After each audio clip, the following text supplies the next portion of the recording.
Welcome to the Luke Macias Show. School choice is dead in the Texas House of Representatives, or so you would think if you read pretty much any legacy media outlet in Texas.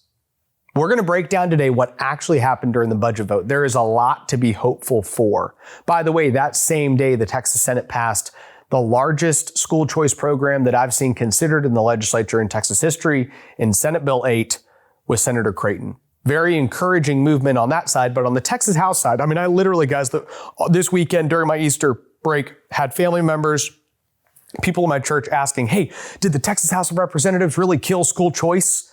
And the answer is no, and we'll explain all the details today. Let's get to the show.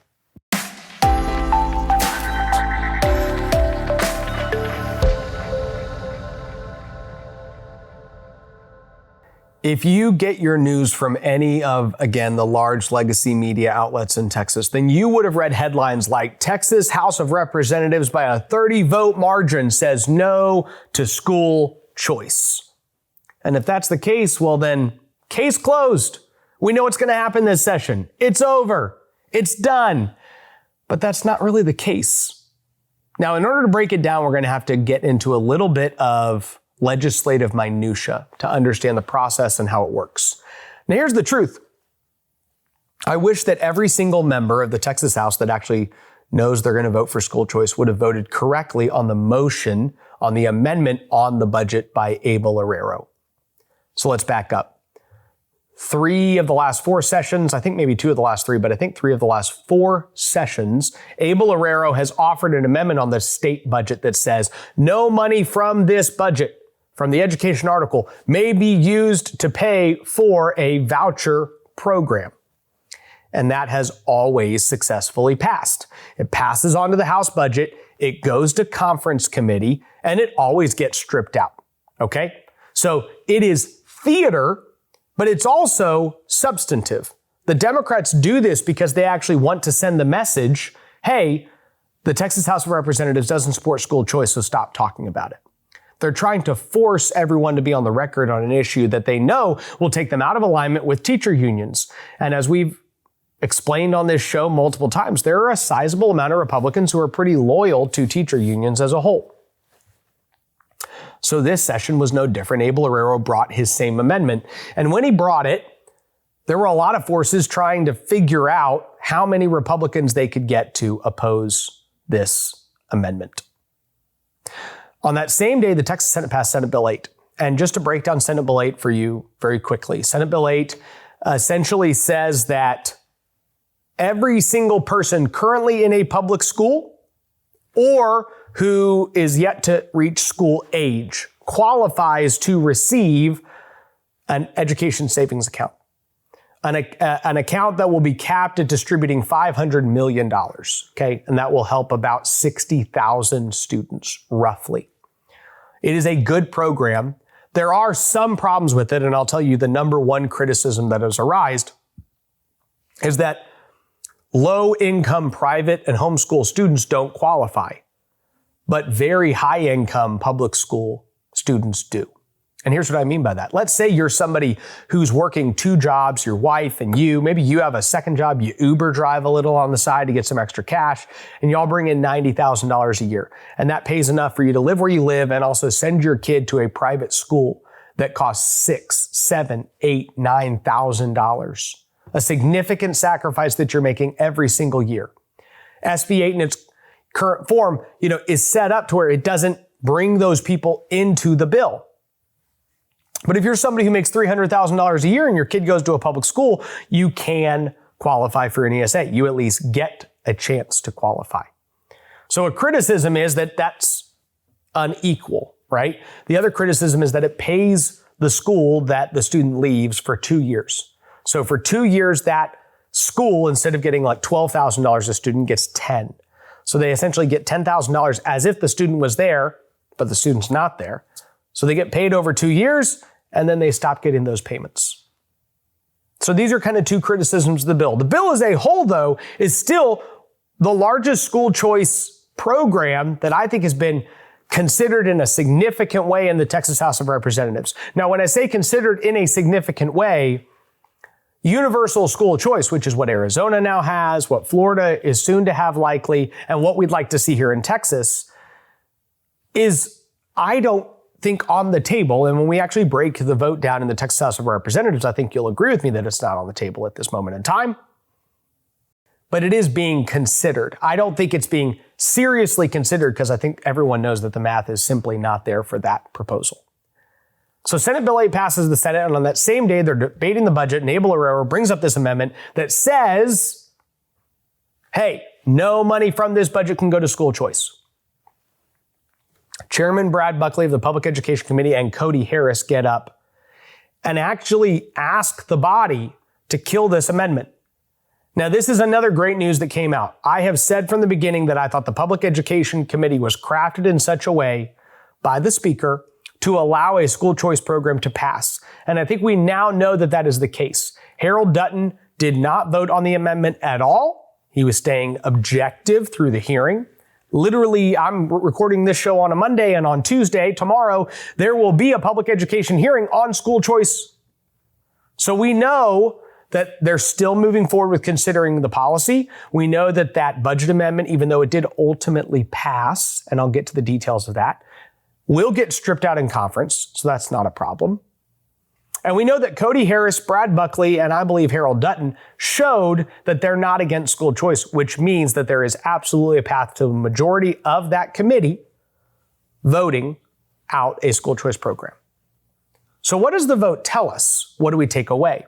And why is it hopeful? Because ultimately the amendment passed 86 to 52. That is a 34 vote margin.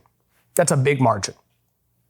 If something has a 34 vote margin in the Texas House, it's a ways away from passing. But the actual more interesting vote was the vote to table, because Brad Buckley, the chairman, said, I'm going to move to table this amendment. And this is, I know that this gets kind of weird, legislatively wonky, but this is saying I want to vote to kill the amendment before we even vote on it. Now, the fact that that motion was even made is a signal from House leadership that says we don't want to anger the governor. We're trying to side with him on this issue. The lieutenant governor and the Senate strongly support school choice. Governor Abbott now strongly supports school choice. He has not been a strong proponent of school choice for a long time, but he now is this session. So they signal, hey guys, vote right on this one. And the motion to table fails, 71 to 64. And what you'll notice in those numbers is that combined, they don't equal 150.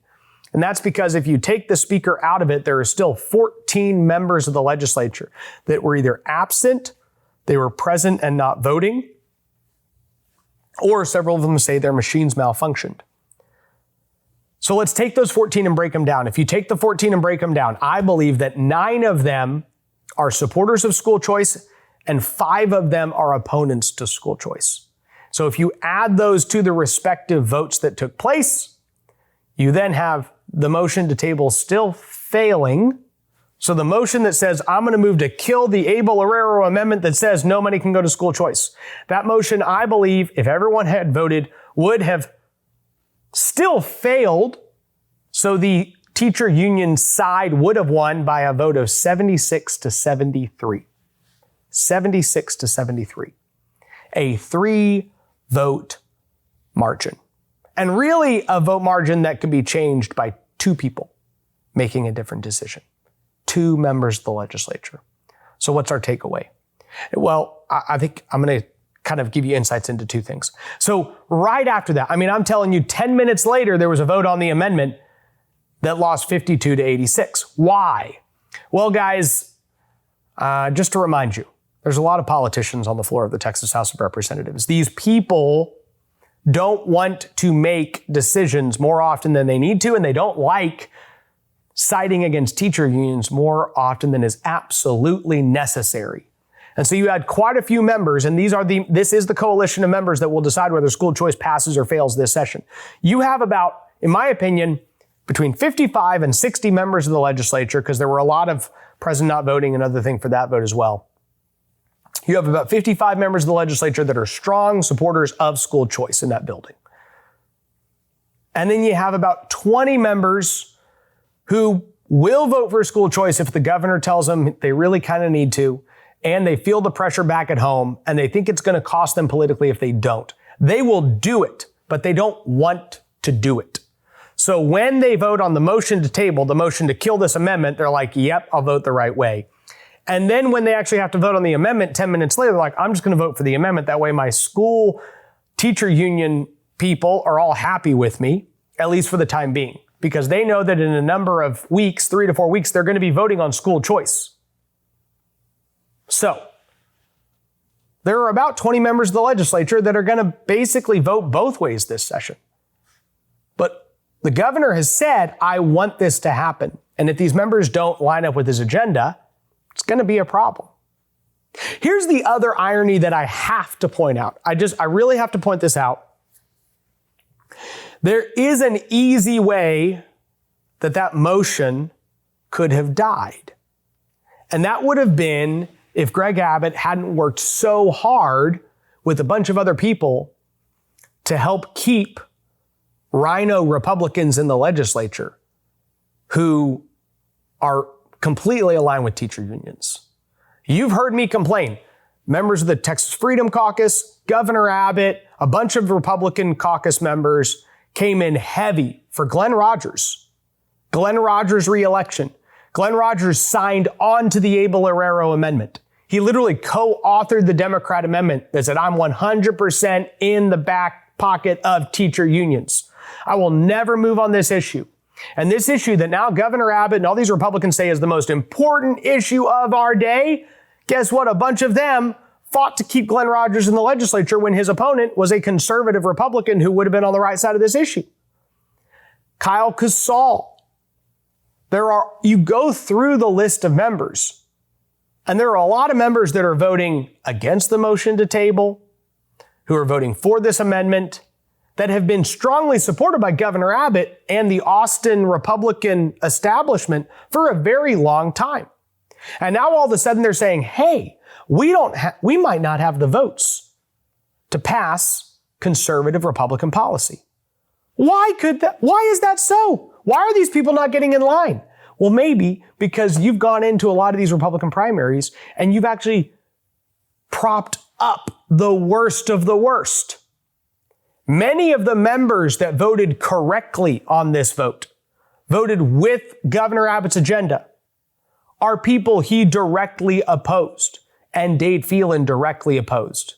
They tried to keep Ellen Troxclair from getting there. They tried to keep Kerry Isaac from getting there. They tried to keep Terry Leo Wilson from getting elected. They tried to keep Nate Schatzlang from getting elected.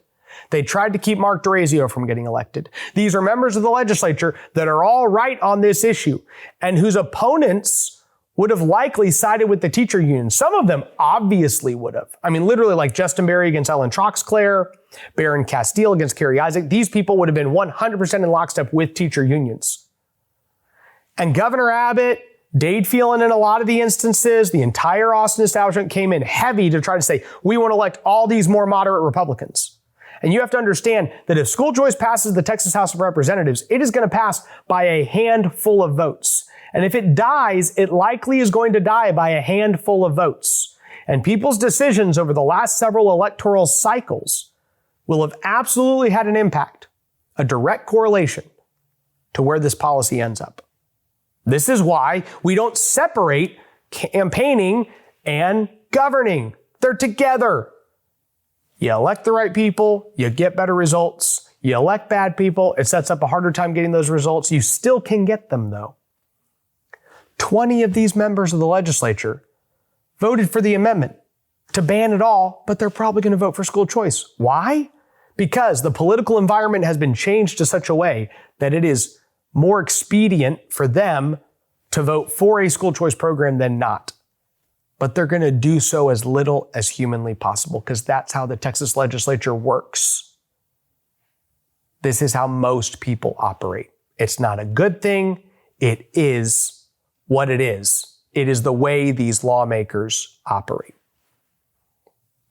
I want to close today by letting you know that it has been brought to my attention that I called one of my producers here, Mr. Luke Marshall, feminine last week. And he's not that feminine. Okay. I just want to back him up for a second. Okay. He's married. He's a patriot.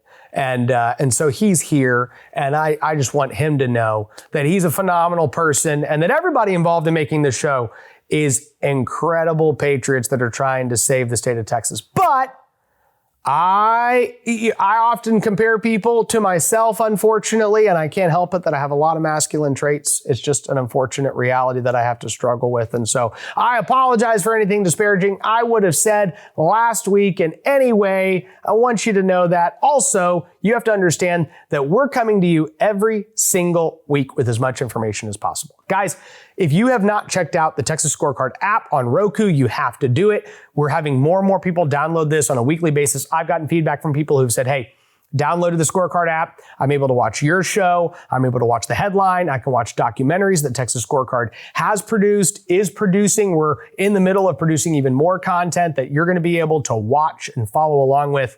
We're coming to you twice a week. We're coming to you twice a week because there's a lot more happening. There's stuff I could talk about today. I'm just running out of time. Okay. We have the Board of Pardons moving on potentially pardoning someone that Greg Abbott has asked. We have property tax relief, which still hasn't been significantly talked about, and the reality that a bunch of these Republicans voted for this stuff in the budget. They voted for a budget that gave hardly any property tax relief.